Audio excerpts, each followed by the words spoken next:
sweetie. I love when you come and visit Mama on your days off because it's always so nice to hear how you're progressing spiritually. Yeah, I like coming and visiting Mama. You know, the last time we spoke, you told me that your coworker got that part-time position that you had hoped for. So how is that working out with your ministry? Well, it is true. She did get it, but within a week she was fired. They called me to the office yesterday and asked me if I would please consider taking the position, though I was not chosen for it first. Oh my, well that's not good. I mean for her, but for you it is. So is that something that you still want to do? Yeah, I do want the part-time position. It will work out better with my ministry schedule.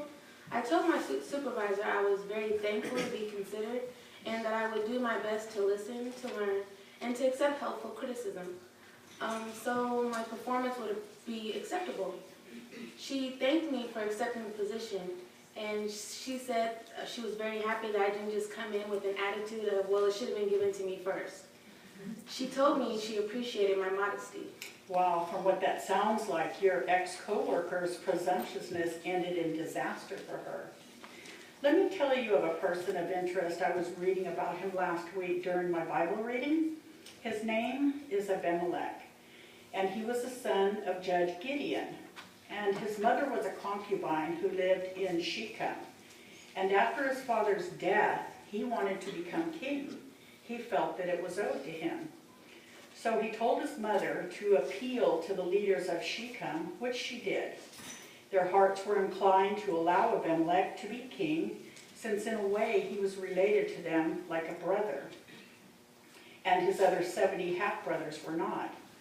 So they gave him 70 pieces of silver, and upon receiving that, this unruly man hired some lawless men, went to his father's house, and there they killed all his half-brothers except for one who had been in hiding. So Abimelech, we know he ruled over Israel for like 3 years. Jehovah was disgusted with him. So what Jehovah did Jehovah was disgusted with him, so he let hostility develop between Abimelech and the conspiracy, the people that were involved in it. The first revolt, Abimelech found out about it, and he quickly crushed, captured, and destroyed the city of Shechem, sowing it with salt, so the land was no longer of any use at all.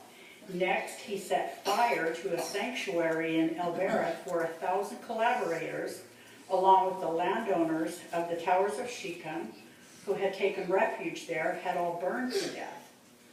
Abimelech, without lacking any time at all, then traveled to Thebez, where he was relentlessly going to kill everybody there as well.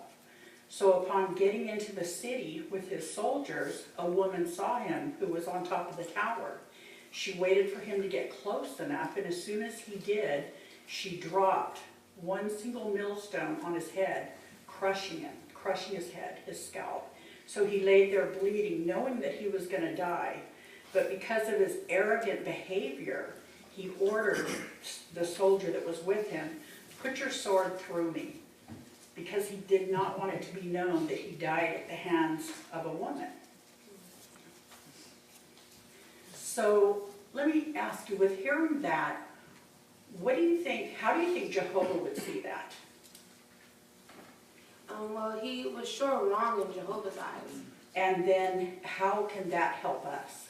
And we would want to cultivate the quality of modesty. This godly trait will help us to avoid proud, sinful presumptuousness. That's so true, so true. So let's follow up with 2 scriptures that could help us maintain a humble spirit. I'm going to have you read them. The first one's going to be in Proverbs 11:2. When presumptuousness comes, dishonor will follow, but wisdom is with the modest ones. Exactly. And the other one, if you can read it, it's in Psalms 19:13. And hold your servant back from presumptuous acts. Do not let them dominate me.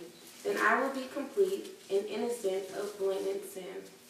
That's really, really good. So we see right here through God's word, Jehovah lovingly warns us against presumptuousness. We're all really, really proud of you, Chantel, for everything that you're doing. You're a perfect example of one of God's servants. Thanks, Mom. You're welcome. Let's go outside and talk about your ministry and how you're doing it, pioneering. Okay.